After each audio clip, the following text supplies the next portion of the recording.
Halo, saya Martomi Senamibowo dari kelas TRDA Binus University.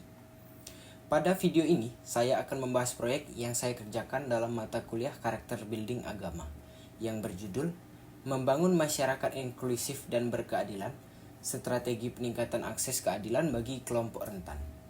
Proyek ini mendukung Sustainable Development Goals nomor 16, yaitu Peace, Justice, dan Strong Institution.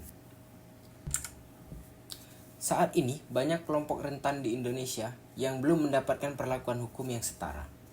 Kelompok seperti perempuan, lansia, penyandang disabilitas, dan masyarakat miskin sering mengalami hambatan seperti informasi hukum yang minim, birokrasi yang rumit, biaya proses hukum yang tinggi, serta diskriminasi dalam layanan hukum. Padahal, keadilan seharusnya bisa diakses oleh siapapun, tanpa memandang latar belakang. Proyek ini memiliki dua sisi tujuan. Untuk masyarakat, proyek ini bertujuan untuk meningkatkan akses dan kesadaran hukum, serta mengurangi kesenjangan dalam sistem hukum. Sementara bagi saya sendiri sebagai mahasiswa, proyek ini menjadi kesempatan untuk mengembangkan empati dan soft skill, berpikir kritis, dan menerapkan teori yang dipelajari dalam konteks nyata. Dalam pelaksanaan proyek ini, kami menggunakan metode observasi langsung ke lapangan, melakukan wawancara dan diskusi kelompok dengan masyarakat rentan, serta mendokumentasikan proses untuk dijadikan kampanye sosial digital. Metode ini membuat kami memahami realita yang dihadapi masyarakat secara langsung. Salah satu temuan paling bermakna saya dapatkan saat mewawancarai Ibu Kis, seorang pensiunan guru dari Bengkulu. Meskipun beliau berpendidikan dan pernah mengajar kewarganegaraan, beliau tetap mengaku kesulitan memahami proses hukum, terutama setelah pensiun.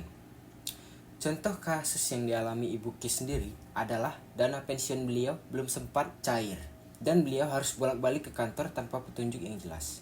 Menurut beliau, masalah utama adalah kurangnya informasi, biaya hukum yang mungkin dianggap mahal, dan rasa takut untuk berurusan dengan hukum.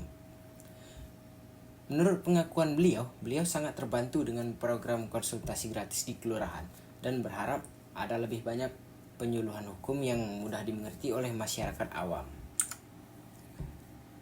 Secara umum, ada beberapa hambatan besar yang ditemukan dalam proyek ini. Yang pertama, biaya tinggi dan minimnya bantuan hukum. Yang kedua, literasi hukum masyarakat yang rendah. Yang ketiga, diskriminasi hukum, terutama terhadap perempuan dan kelompok minoritas. Dan yang terakhir, proses birokrasi yang rumit dan tidak transparan. Semua ini menunjukkan bahwa sistem hukum kita masih belum inklusif. Dari hasil proyek kami, menyimpulkan bahwa akses keadilan belum bisa dinikmati secara merata. Perlu adanya kolaborasi dari beberapa pihak, seperti pemerintahan, lembaga hukum, organisasi masyarakat, dan akademis, untuk menyediakan layanan hukum yang terjangkau, memberikan edukasi yang sederhana, dan menggunakan teknologi sebagai alat bantu untuk menjangkau lebih banyak orang. Kita semua, termasuk mahasiswa, bisa ikut membantu bagian dari solusi. Melalui proyek ini, saya belajar banyak tentang empati dan pentingnya mendengarkan. Ketika berbicara langsung dengan masyarakat, saya sadar bahwa hukum bukan hanya tentang pasal dan peraturan, tapi tentang keadilan yang benar-benar dirasakan oleh semua orang. Saya juga belajar tentang pentingnya kerja tim.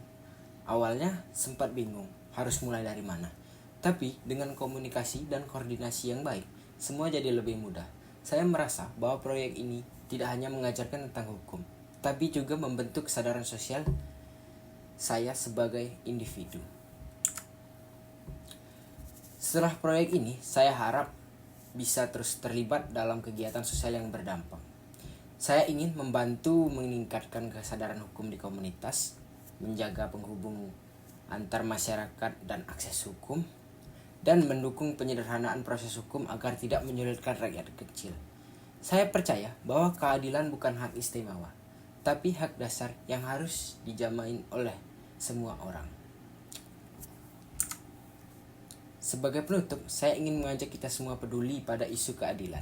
Kita tidak harus menjadi pengacara untuk membantu orang lain. Cukup mulai dari hal kecil, seperti mendengarkan, menjelaskan, dan memberi informasi yang benar. Karena keadilan bukan hanya untuk yang kuat, tapi untuk semua orang. Terima kasih sudah menyimak. Salam inklusif dan berkeadilan.